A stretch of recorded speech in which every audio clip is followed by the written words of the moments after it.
Hello, I'm Lily Barnett. I am the Communications Associate of Congenital Hyperinsulinism International, and I'm joined today by Faithelen Fuentes. We're all so inspired by your journey and really looking forward to getting to know a little bit more about you and your family.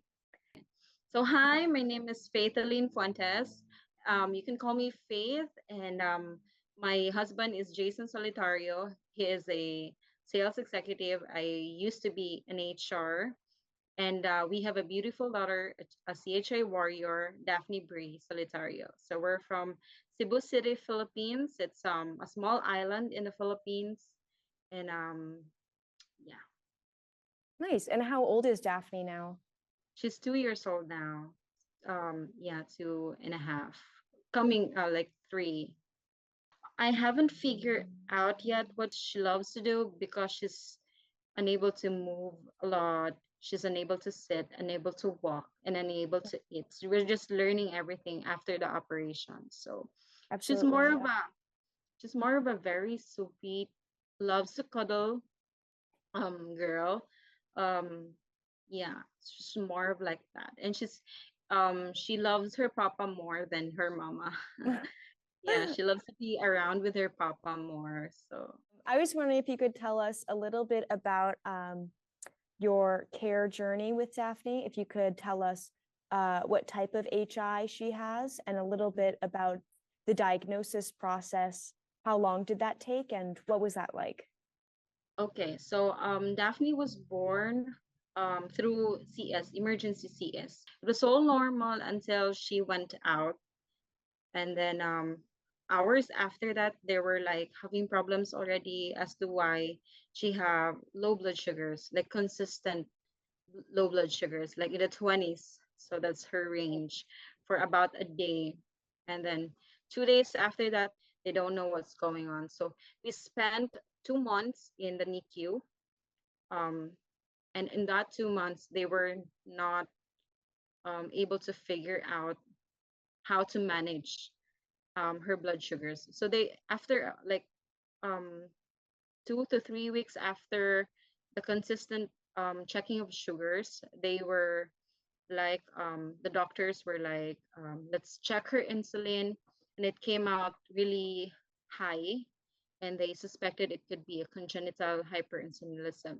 And on our part as parents, we did not any have like any idea of as to what this is, and even the doctors. So we made a research about it, and they were asking, the doctors were asking us to look for the diazoxide medicine. So it was really a very rare medicine. We even um, came to a point like we look for black markets if they have this kind of medicine. So like we ask for certain friends, relatives all over the world, China, Vietnam, Hong Kong, Singapore. It first it was in Asia. Then we started going to like US, Europe, and then we found it in China. It's um it's like a 400 to $500. That's the first purchase of the medicine. So it was a capsule also. So yeah, everything was very unclear. Everything was we were lost with that, with that like diagnosis. Everyone is like, we don't know what's going on, what should be the next step, and how we should be able to manage it. After 2 months, we were able to um, get the medicine, and we were able to manage her sugars in the normal range for about 2 to 3 weeks. And then after that, her sugars went back to being lows, having lows again. So, and then after a month of being discharged, we were back to the hospital again because she was having seizures. So it's like more than an hour or two of seizures. So since in the Philippines, when you have like a congenital disease, you can't apply for any insurance. So everything that you need to pay for the medicine, the hospital bills, it's out of your pocket. So we have Right. like a government insurance, but it only covers 5% of the total bill. Yeah, so very small amount. And there Mhm. are no government assistance that could help you with hospital bills. So you're gonna be drowned in debt. Where were you able to receive that care in the Philippines? It's a some are in public hospitals because there were like 4 admissions already. The first 2 admissions were in private hospitals, and then we were exhausted with funds. We went to a public hospital. In our country, a public hospital is there. It's a very long line to be able to get inside, to be able to get admitted and be in a room. You like 2 to 3 days or 5 days. You need to wait outside with raining. You need to like be outside in the sun waiting to get inside. Even if you're sick, you just need to wait outside because that's a public hospital. There are a lot of patients waiting also. So Yeah. that's really also part of um, Philippines is really healthcare in the Philippines. I'm not saying bad words about the Philippines, but healthcare in the Philippines is really poor. Mhm. It's really, really poor. Just a little bit more about the diagnosis process. Were you informed about the genetics at all to learn a little bit more about Daphne's case? Yes, we were 3 months when Daphne was 3 months. I was able to communicate already with Julie. So Julie was a Mhm. very, really big part of the journey. She was there when when Daphne was infant up until now. So Mhm. she guided me, told me about the genetic that we should get the genetic test so we could understand more the disease. So yeah, we did. Yeah, thank God we did. And that's the start of us parents, Jason and I, researching about resources all over the world to like how to get Daphne be treated or have the operation because she was diagnosed with ABCC8 focal. So it's like the for focal it's a there's a part of the pancreas that needs to be removed.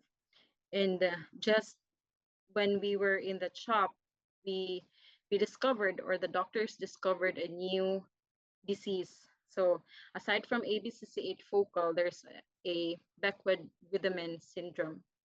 So it's like overgrowth of hormones. So instead of just one focal lesion in her pancreas, like three. There were like 3 focal lesions that were removed, and others were so 50% of Daphne's pancreas were removed.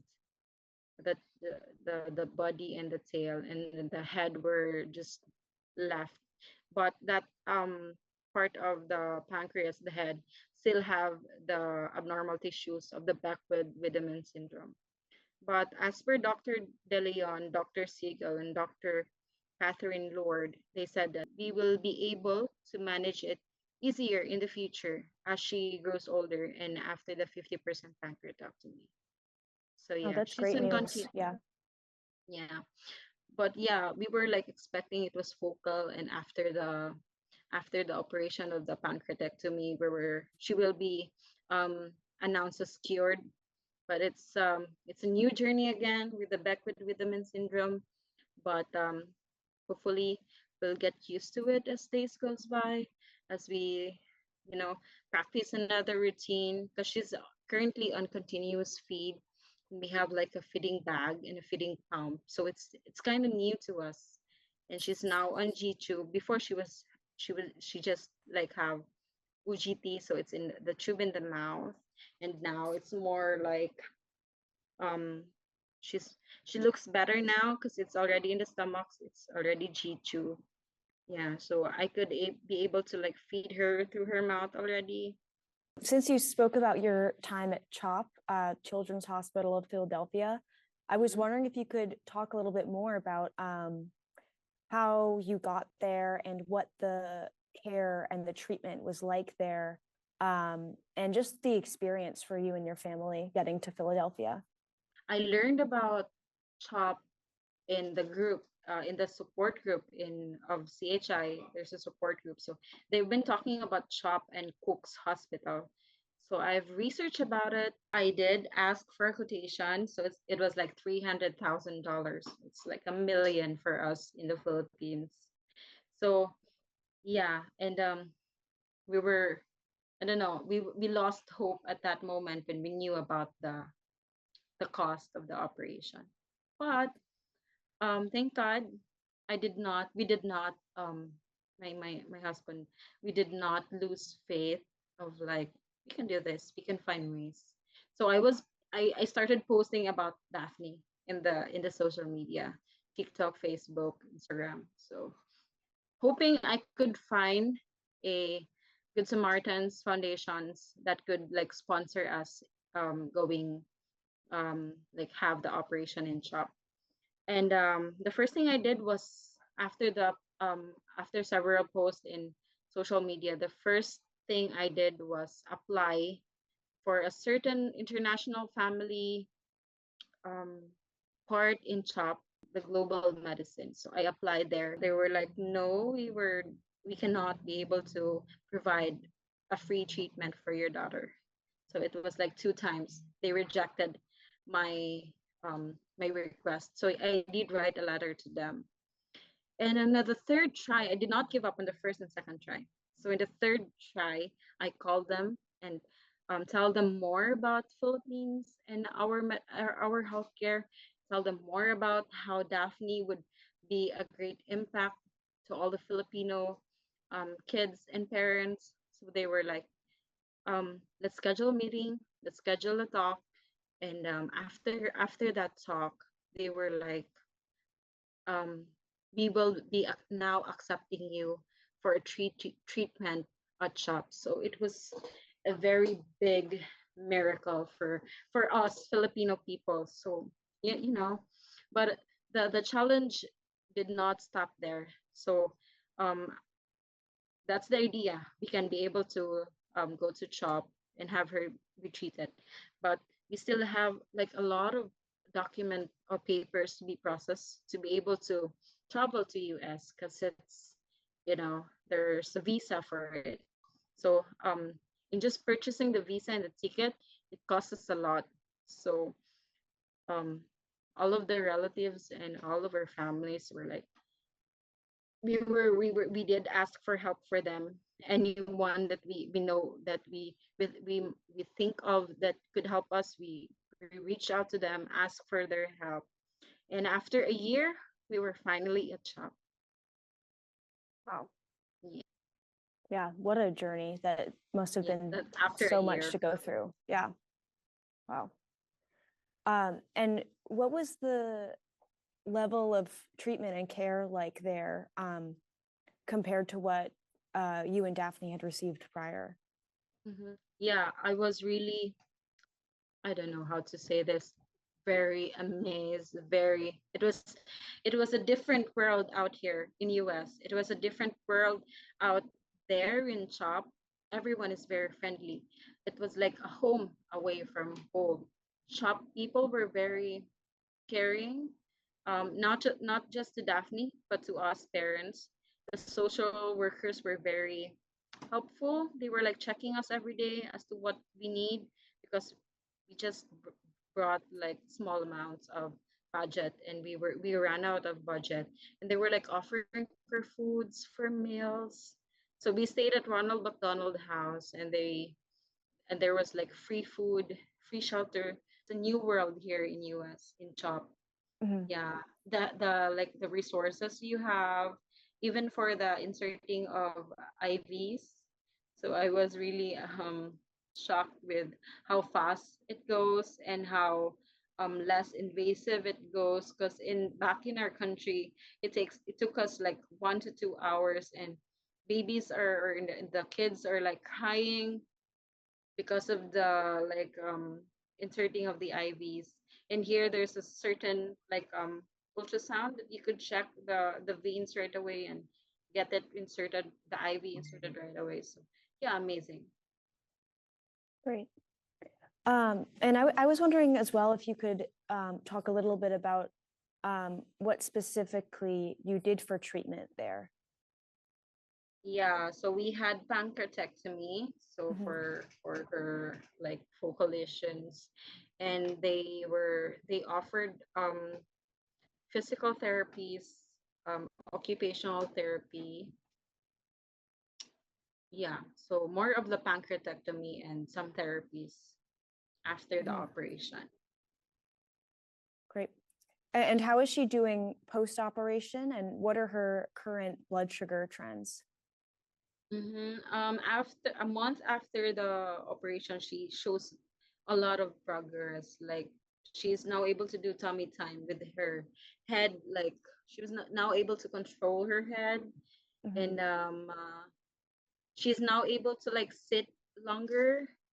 Because before she's just laying down, so looking so weak, no Yeah. energy to move. And now she is doing a lot of like just sitting down and moving, and her hands are like moving already, her most especially her head, so she have like a control now in her head. And yeah, she's more interactive now than before the operation. And her Mhm. sugars are um I haven't seen some lows. Maybe if we did, there are like 2 to 3 times a week. Before it was like 2 to 3 times a day, and now it's like Yeah. 2 to 3 times a week. So progress. Yeah, definitely. And how long were you staying at CHOP for? It's about 2 months. About 2 months. Oh, Okay. sorry. Yeah, no, more than a month. Mhm. Yeah, more than a month. Great. You spoke a little bit earlier about kind of reaching out over social media to find out different treatment options other than what you had available at home. I was wondering if you could speak a little bit more about that and how um, you may or may not have found kind of a community of parents and um, just a way to access information, to spread information. Like, how did you get into that and what has that given you? Me and my husband are like in the 20s, Hmm. late 20s already. So with the help of technology, it's really very helpful to connect people, to research more about certain rare disease. So social media, we use the social media to like to share and bring awareness to everyone, to like all over the world about what she is suffering, what has or what are the like challenges to have this disease in our country. And yeah, just more of like share awareness of this disease, so it would be like be known to people. And thanks be to God, because of social media, I was able to connect with other CHI parents too, who are silently fighting this battle too. And that they were like us before, they did not know anything about this disease. And yeah, so it started there, and we exchanged ideas, we exchanged information, and now we are starting to like connect also with international families and ask for their advice, more information. Yes, Oh, great. I'm so thankful for social media for being part of our new world right now. Mhm. It's it's a magic to have the social media. Is there anything specific that Chi has kind of contributed to your journey? Um, Specific, there's a lot actually. So she has been with us since day one until today. Julie, specifically, Julie Ruskin. And yeah, she was like guiding us all throughout the way. So she was part Mhm. of this journey and this success. And yeah, the information I got from other parents too, like how they share the experience, how they deal with certain difficulties, were really a big part of our success too right now. So how we were able to cope up, how we were able to handle the situations they were part. the Chi family were part of this. Right. Great. And I was wondering also, as you're to go back to the Philippines, how will your kind of treatment plan change when you go back home? And what do you expect that adjustment to be like? And just what are your thoughts about going back generally? Yeah, actually, it's we were very anxious about going back home. So I was really planning. We were really planning to like stay here because the treatment is really here. Because she needs more treatment after, even after the pancreatectomy. So she will be having a 3 months ultrasound and blood work. So there would be like a lot because we need to manage the Beckwith-Wiedemann syndrome too. So we were like looking up to it because we were afraid it might like develop a tumor in her kidney and lungs. So that's part of our anxiety lately. And aside from that, we were also worried about the supplies, the medical supplies that because she now have like the feeding bags, the G tube. So the supplies of having the G tube. So it's um it's hard to think, but hopefully we could be able to manage it in going back home and still communicate with people here, with the families here. Well, I was wondering if you could talk a little bit about what your day-to-day life with Daphne looks like.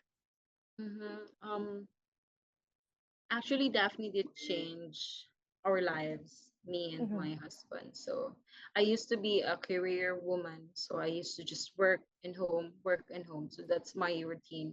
And when Daphne arrived and with her disease, it gives me an idea of what home is, like a true home. We spent more time together. We have a bond of family. So um there's a special experience having Daphne, and I was able to like learn about myself that I am very resilient because of Daphne, that I am very patient because of Daphne. So yeah, there's a very big impact Daphne has brought to my life and to my husband's life, to everyone actually, to everyone that she meets actually. So they were like sharing that you guys were really a very inspiration. As young as you were able to like accomplish this for Daphne. Yeah, and I said it's not about me, it's not about my husband, but it's all about Daphne and her impact to the people. Yeah. Yeah, absolutely.